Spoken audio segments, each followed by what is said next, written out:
Boa noite, pessoal. Ainda no dia 16 de janeiro de 2022 e ainda continuando a parte de fundamentos de teste de hipótese.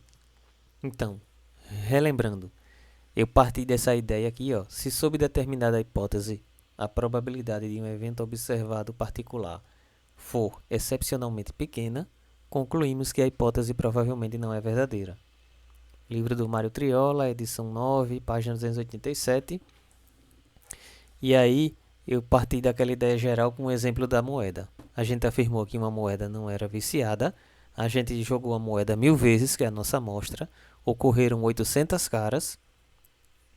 Aí a gente supôs que a moeda, né, que é verdade que a moeda não é viciada. A gente supôs que uma premissa lá, que esse experimento seguia uma distribuição contínua, simétrica, com um valor esperado de 500 no meio. Baseando-se nisso, a gente calculou uma probabilidade. Não fez detalhes sobre isso, a gente supôs que a gente sabia calcular, né?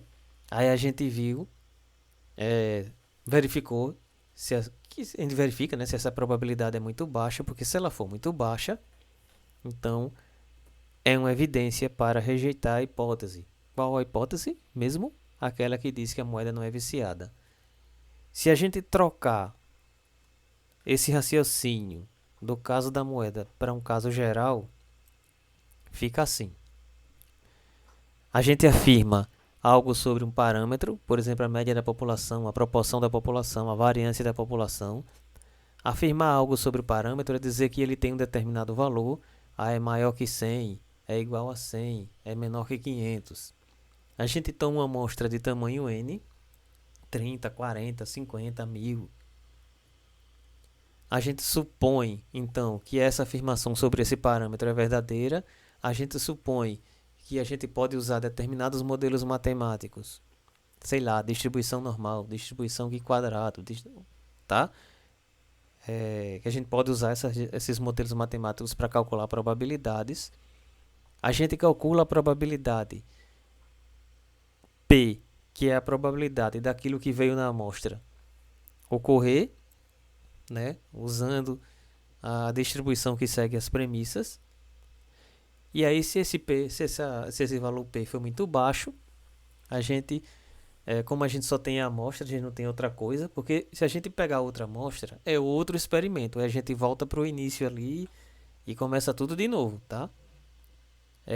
Então, já que a gente só tem essa amostra, né, e deu esse resultado com uma probabilidade muito baixa, a gente tem, na verdade, que rejeitar a hipótese. A gente diz assim, caramba, não é possível, né? Deve ter algo aí estranho.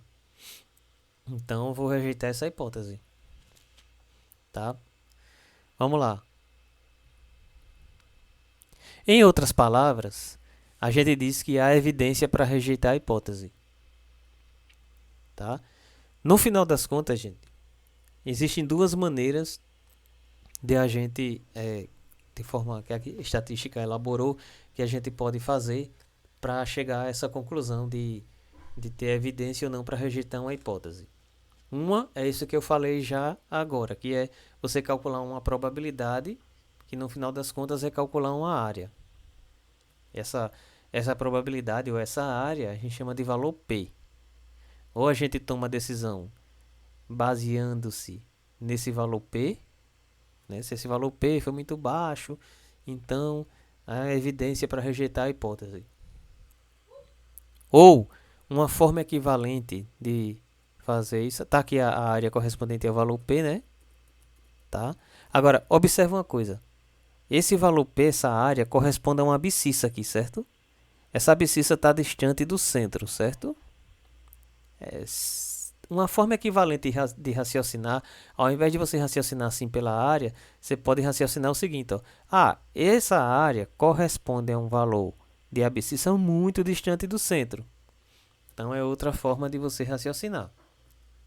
Tá? Então, primeiro, pelo valor P ou pela distância do valor da abscissa correspondente à amostra ao centro. Certo? Então, por exemplo, esse valor de 800, eu podia até ter colocado em azul para combinar com essa segunda afirmação aqui, né?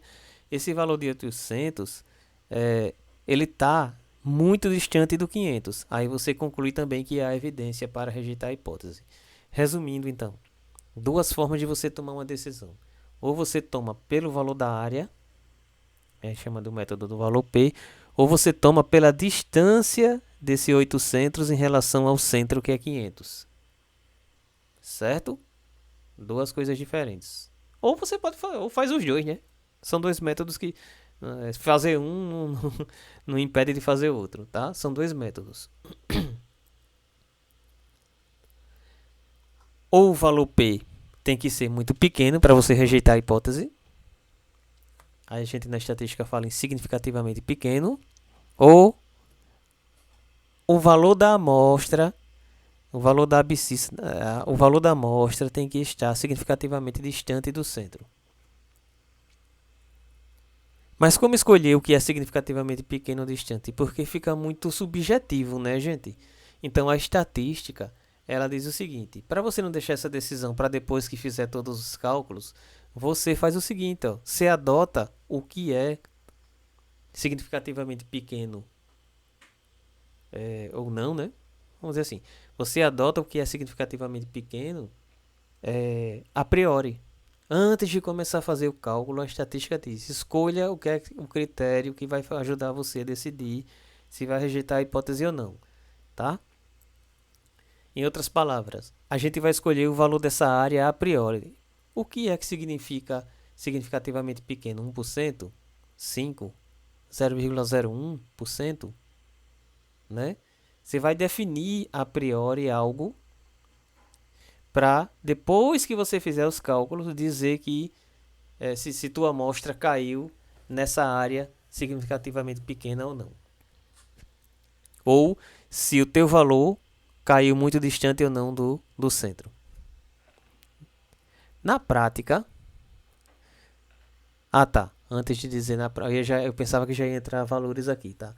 Esse valor que a estatística diz que você adota a priori é chamado de nível de significância e é representado pela letra alfa.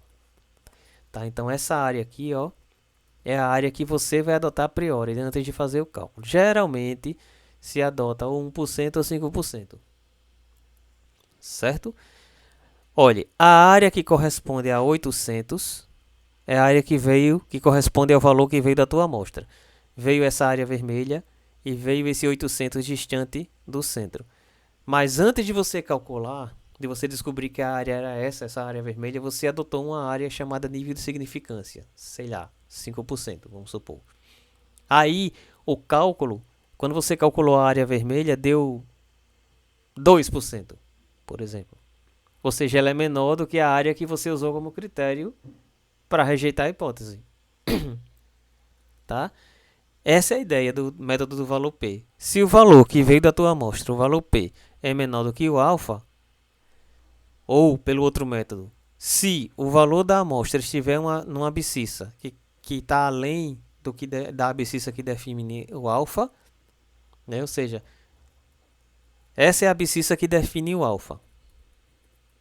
Tá? O 800, ó, tá além dela, tá vendo que o 800 é maior do que esse valor, né? Ou seja, se a área vermelha for menor que a área alfa, nível de significância, ou pelo outro método, se o valor 800 estiver à direita, no caso aqui, do valor que corresponde ao alfa, você rejeita a hipótese, a evidência para rejeitar a hipótese. Tá? Então, vocês estão vendo que a coisa já está começando a ficar mais explícita. Partimos de uma ideia geral, que está lá na frase do livro do Mário Trioli, e agora, daqui para frente, a gente vai começar a entrar no que realmente importa, que é como calcular esses negócios aí, para tomar essas decisões. Tá? E aí, também para... agora a gente vai raciocinar o seguinte, ó. Ah, não, a moeda não é viciada não, gente. Um evento raro aconteceu. Tá? Seguinte. Quando a gente... Vamos dizer que você adotou um alfa de 5%. Tá certo? Mas... tua amostra deu um valor P de 2%. Aí você, pelo raciocínio que a gente vinha trabalhando até agora, o que é que significa? Devo rejeitar a hipótese de que a moeda não é viciada. Tá? É. Mas essa decisão também está sujeita a erro. Ao tomarmos a decisão de rejeitar a hipótese, podemos estar errados. E estar errado, né, existe uma probabilidade de a gente estar tomando a decisão errada, que é justamente a probabilidade alfa. Então, ou, ou a moeda é viciada, ou seja, você rejeita a hipótese, ou você teve um azar tremendo, né, de ter pegado uma amostra ruim. Ou seja, você tomou a decisão errada porque pegou uma amostra ruim. Você tomou a decisão errada de rejeitar a hipótese porque a probabilidade associada ao valor 800 da tua amostra deu bem baixo, né? Então, o nível de significância também é a probabilidade de você tomar a decisão errada de rejeitar a hipótese. Você não deveria ter rejeitado, mas você rejeitou. Então, o nível de significância também, por isso, é chamado de probabilidade de termos cometido o erro do tipo 1, que é rejeitar, o erro de rejeitar a hipótese quando não se deveria tê-la rejeitado. Então, o valor alfa que é adotado a priori, né? Então a estatística diz adote a priori um critério para você tomar a decisão. Aí você tomou outro critério e adotou o critério de 5%. Então, 5% a gente chama que é o alfa. A gente diz que o nível de significância é 5%.